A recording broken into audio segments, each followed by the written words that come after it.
Stuffing பண்ணுறதுக்கு எந்த அளவுக்கு ருசியாக இருக்கணும். இப்போ ஸ்டஃபிங் எல்லாமே உள்ள சூப்பராக வந்து சமையல். ஹாய் ஃப்ரெண்ட்ஸ், மித்ருது குக்கிங் சேனலில் நம்ம இன்னைக்கு ரொம்பவே டிஃப்ரெண்ட்டான ஒரு டிஷ் தான் பார்க்க போகிறோம். நம்ம பேக்கரிக்கு போனாவே எல்லாருமே விரும்பி சாப்பிடக்கூடிய பப்ஸு தான். அது எப்படி வீட்டிலே ரொம்ப ஈஸியாக செய்யலாம்னு பார்க்க போகிறோம். இன்றைக்கி நம்ம சிக்கன் பப்ஸ் செய்ய போகிறோம். ஆல்ரெடி நம்மளுடைய சேனலில் எக் பப்ஸ் செஞ்சு போட்டிருக்கோம், சிக்கன் ரோல் செஞ்சு போட்டிருக்கோம். அதை நான் ஐக்கனில் கொடுக்குறேன், செக் பண்ணி. இப்போ நம்ம சிக்கன் பப்ஸ் செய்கிறதுக்கு என்னென்ன பொருள் தேவைங்கிறத பார்க்கலாம். வாங்க வீடியோக்குள்ளே போகலாம். இப்போ 1/4 கிலோ அளவுக்கு சிக்கன் எடுத்திருக்கேன். நான் போன்லெஸ்ஸாக வாங்கிட்டு சொன்னேன், எங்கள் வீட்டுக்காரு நார்மலாக வாங்கிட்டு வந்துட்டாங்க. அதனால் ஒன்றும் பிரச்சனை இல்லை, நல்லா க்ளீன் பண்ணி எடுத்து வச்சுருக்கோம். கூடவே வெங்காயம், பெரிய வெங்காயம் வந்து குட்டி குட்டியாக இந்த மாதிரி நைஸாக 2 வெங்காயம் கட் பண்ணி வச்சுருக்கேன். கருவேப்பிலை, கொஞ்சமாக பூண்டு, அதே போல் பச்சை மிளகாய் நைஸாக அந்த மாதிரி தட்டி வச்சுருக்கேன். கொஞ்சமாக தக்காளி, கொத்தமல்லி தழை, இஞ்சி பூண்டு பேஸ்ட்டு, அவ்வளோதான். இப்போ ஃபஸ்ட்டு நம்ம வந்து அடுப்பு பற்ற வச்சுக்கலாம். இப்போ ஒரு கடாய் வச்சுக்கலாம். இப்போ நம்ம கடாயில் சிக்கனை ஃபஸ்ட்டு வேக போட்டுக்கலாம். இப்போ சிக்கன் சேர்த்துட்டோம். சிக்கன் கூட லைட்டாக ஒரு பிஞ்ச் அளவுக்கு மஞ்சள்தூள் சேர்த்துக்கோம். ஏற்கனவே மஞ்சள்தூள் போட்டு தான் கழுவி வச்சுருக்கோம், போட்டுட்டோம். கூடவே 1 டேபிள் ஸ்பூன் அளவுக்கு இஞ்சி பூண்டு விழுது, அதையும் போட்டுக்குவோம். போட்டுட்டு இது நல்லா தண்ணி விடுற அளவுக்கு நல்லா வெந்து வரட்டும் சிக்கன். ஃபஸ்ட்டு நம்ம தண்ணி இன்னும் எதுவுமே சேர்க்கலை, சிக்கன்லேருந்து தண்ணி விடும். இப்போ கூடவே சிக்கன் வேகிறதுக்கு 1 டேபிள் ஸ்பூன் அளவுக்கு உப்பு சேர்த்துக்குவோம். உப்பு சொல்ல மறந்துட்டேன். உப்பு போட்டு வேக வச்சுக்குவோம் ஃபஸ்ட்டே, அப்போ தான் சிக்கனில் நல்லா உப்பு சாரும். சேர்த்துட்டு நல்லா 2 கிளறி வைக்குவோம். அப்படி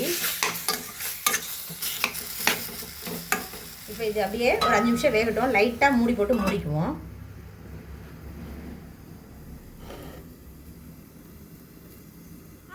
नमस्कार, मेरा नाम पंडित जवाहरलाल नेहरू। मैं चाय का समय करता हूँ।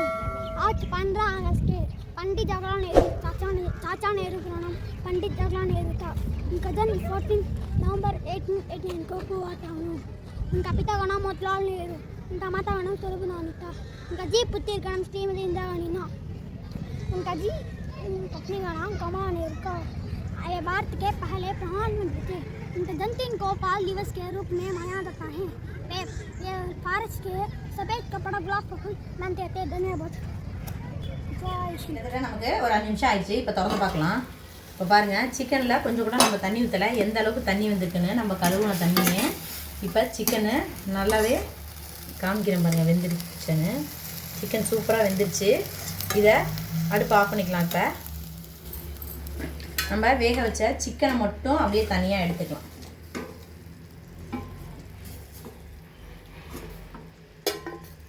கொஞ்சம் கூட தண்ணி இல்லாமல்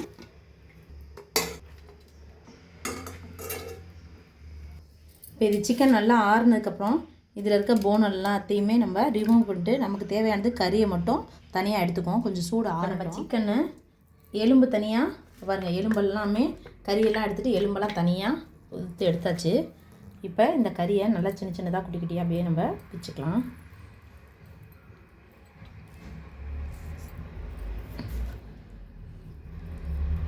நல்லா சூப்பராக வெந்துருச்சு கறி. நம்ம சிக்கன் எல்லாமே ஆல்ரெடி பிரித்து எடுத்தாச்சு. இப்போ அடுப்பை பற்ற வச்சுக்குவோம். மறுபடியும் இப்போ அடுப்பில் கடாய் வச்சுக்குவோம். இப்போ கடாய் நல்லா சூடாகட்டும்.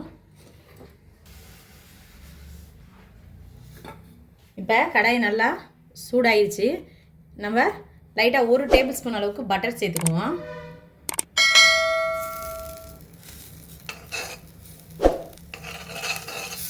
பட்டர் சேர்த்து பண்ணும்போது ரொம்பவே டேஸ்ட்டு அருமையாக இருக்கும். அதுக்கு ஒரு 1/4 டீஸ்பூன் அளவுக்கு சோம்பு சேர்த்துக்கிறோம். அதோட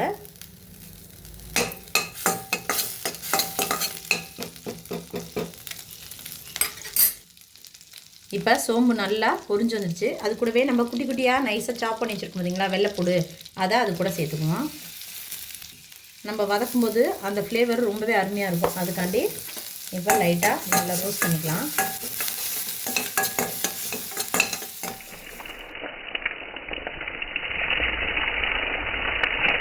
வெங்காயம் போட்டாச்சு. வெங்காயத்தோடு நல்லா ப்ரௌன் கலராக அவ்வளோ வரைக்கும் ஃப்ரை பண்ணிக்குவோம். வெங்காயம் நல்லா வதங்கிடுச்சு. கூடவே நம்ம கட் பண்ணி வச்சுருக்க தக்காளி அதோடு சேர்த்துக்கலாம். லைட்டாக ஒரே ஒரு பச்சை மிளகா மட்டும் சேர்த்துக்கணும், அதையும் போட்டுக்கணும்.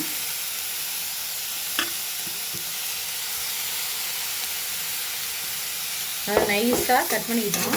இது எல்லாத்தையுமே சேர்த்து நல்லா வதக்கிடுவோம்.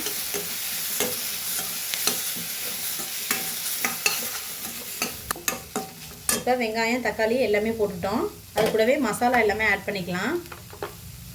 இப்போ ஒரு 1/4 டீஸ்பூன் அளவுக்கு மிளகாய்த்தூள், 1/2 டேபிள் ஸ்பூன் அளவுக்கு ஜீரகத்தூள்,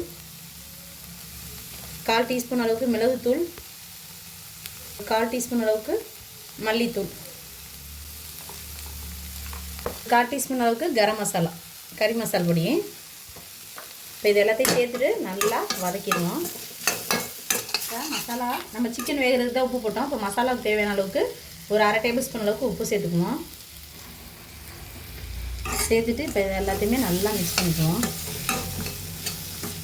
இப்போ நம்ம மசாலா எல்லாமே வந்து எண்ணெயிலே வதங்கிடுச்சு. இப்போ நம்ம கட் பண்ணி வச்சுருக்கோம் பார்த்தீங்களா, ஆல்ரெடி சிக்கனை வந்து உதுத்து வச்சுருக்கோம் பார்த்தீங்களா, பொடி மாசு, அதை அந்த மசாலாவோட நம்ம சேர்த்துக்கலாம்.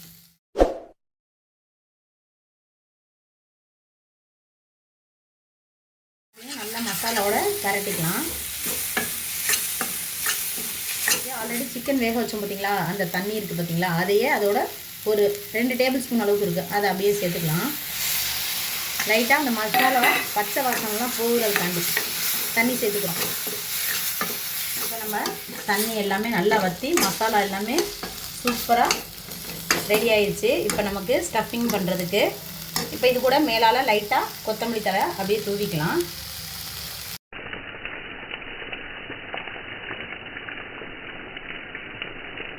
இதை அப்படியே லைட்டாக ஒரு பரட்டி விட்டுருவோம்.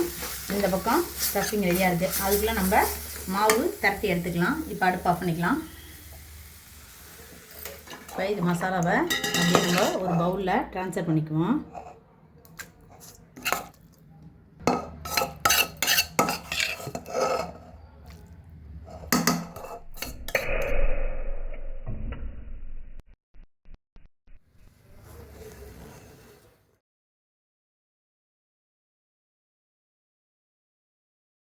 அடுப்பத்தை வச்சிட்டோம், கடாய் வச்சிட்டோம். கடாய் நல்லா சூடாயிடுச்சு. இப்போ நம்ம செக்கில் ஆட்டின கடலெண்ணெய் அது கூட சேர்த்துக்குவோம். நமக்கு பொரிக்கிற அளவுக்கு தேவையான அளவு நான் கிட்டத்தட்ட ஒரு 300 மில்லி அளவு வந்து எண்ணெய் ஊற்றிட்டு அடுப்பை நல்லா லோவில் மாற்றிடணும். ஏன்னா மிதமான தீயில் இருக்கட்டும், நம்ம அதுக்குள்ளே மாவு திரட்டணும்ல, அதுக்காண்டி.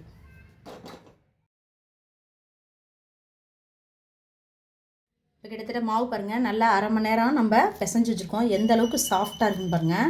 நம்ம ஸ்டஃபிங்லாம் ரெடி பண்ணுறதுக்கு முன்னாடியே மாவு பிசைஞ்சு வச்சிட்டோம்னா நல்லா ஊறி இந்த மாதிரி நமக்கு தேவையான அளவுக்கு நம்ம எந்த அளவுக்கு கொஞ்சம் கூட கையில் ஒட்டலை பாருங்கள், இந்த மாதிரி பிசைஞ்சு வச்சுக்கணும். நான் இந்த அளவுக்கு சைஸு எடுத்துருக்கேன்.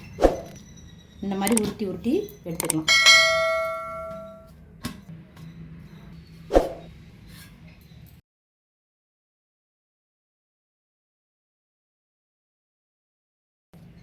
இப்போ நான் எடுத்த மாவு கிட்டத்தட்ட ஒரு 6 பீஸ் அளவுக்கு தான் நமக்கு கிடச்சிருக்கு.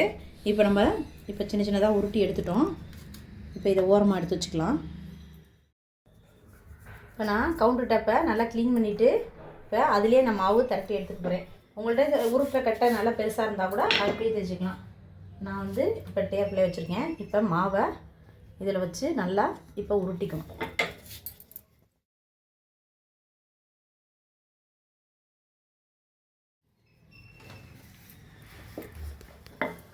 எந்த அளவுக்கு நைஸாக தேய்க்கிறோமோ அந்தளவுக்கு பப்ஸ் வந்து நல்லா கிரிப்ஸியாக கிடைக்கும். அந்தளவுக்கு நைஸாக தேய்க்கணும்.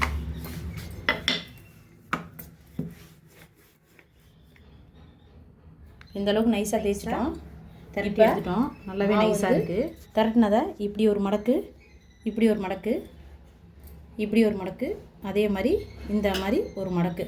இப்போ இந்த மாதிரி மடக்கும்போது லைட்டாக இந்த ஓரங்களில் கொஞ்சமாக பட்டர் தேய்ச்சிக்கோங்க.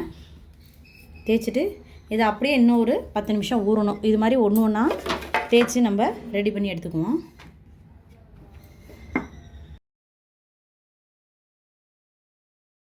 இப்போ நம்ம இது எல்லாமே மறுபடியும் என்ன பண்ணணும், இன்னொரு தடவை தேய்ச்சிக்கணும். மறுபடியும் மாவு நல்லா ஸ்ப்ரெட் பண்ணிக்குவோம்.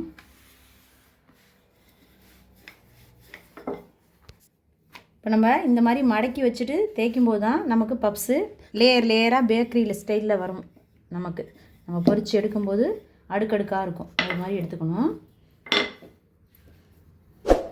இப்போ இந்த மாதிரி வச்சுட்டோம்.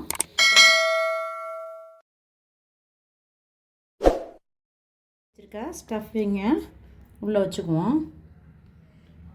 இப்போ இது நம்ம கடித்து சாப்பிடும்போது நல்லாவே நம்மளோட சிக்கன் வந்து ஃபீல் ஆகும். நம்ம சாப்பிட்றப்ப சிக்கன் பப்ஸுங்கிறது நம்ம கடையில் வாங்கும்போது பார்த்திங்கன்னு வச்சுக்கோங்களேன் ரொம்ப நைஸாக இருக்கும். ஏன்னா கடைகளில் கட்டுப்படி ஆகாது, அதனால் அது மாதிரி வச்சுருக்காங்க. இப்போ இதை ஃபஸ்ட்டு வந்து உள்ளே வச்சுட்டு இப்படி ஒரு மடக்கு லைட்டாக அந்த இடத்துல பட்டர் அப்ளை பண்ணிக்கிட்டிங்கன்னா லைட்டாக அப்படியே ஒட்டிக்கும்.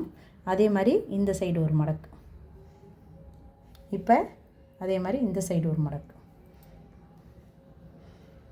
இப்போ இந்த சைடு ஒரு மடக்கு அப்படியே லைட்டாக பட்டர் தேய்ச்சிட்டு இழுத்து ஒட்டினீங்கன்னா நல்லா ஒட்டிக்கும். நமக்கு ஸ்டஃபிங் எதுவுமே அப்படியே பிரிஞ்சு வராது. இந்த மாதிரி இப்போ ஒன்று ஒன்றா தேய்ச்சி எல்லாத்தையும் ரெடி பண்ணி எடுத்து வச்சுக்குவோம்.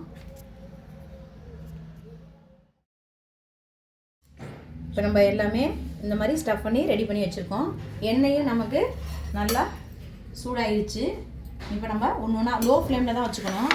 ஏன்னா அப்போ தான் அந்தளவுக்கு நல்லா இருக்கணும். நம்ம ஓவன் இல்லைன்னா இந்த மாதிரி செய்யலாம், நல்லாவே அருமையாக வரும் பேக்கரி ஸ்டைலில். இப்போ இதை அப்படியே ஒன்று ஒன்றா போட்டு பொரிச்சிக்கலாம்.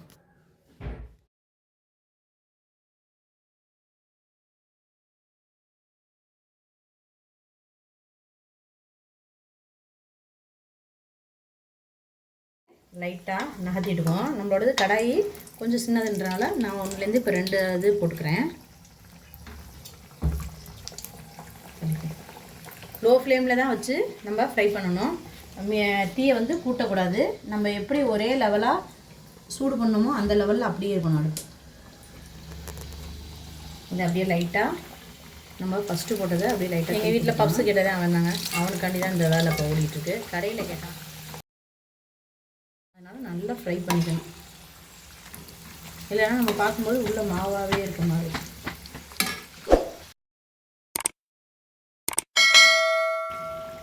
நல்லாவே நுரையெல்லாம் அடங்கிடுச்சு. நம்ம வீட்டில் ஓவன் தான் இருக்கணும்னு அவசியம் இல்லை. ஓவன் இல்லாமையே இந்த மாதிரி பேக்கரி ஸ்டைலில் ரொம்பவே சிம்பிளாக சூப்பராக செஞ்சிடலாம் நம்மளும் பப்ஸு.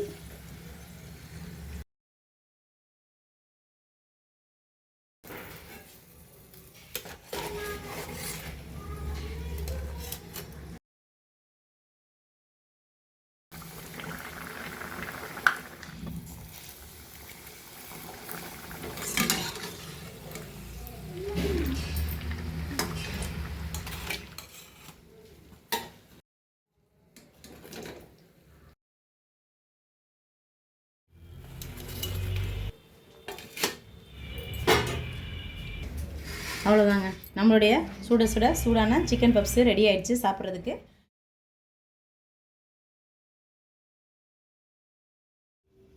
இப்போ நல்லா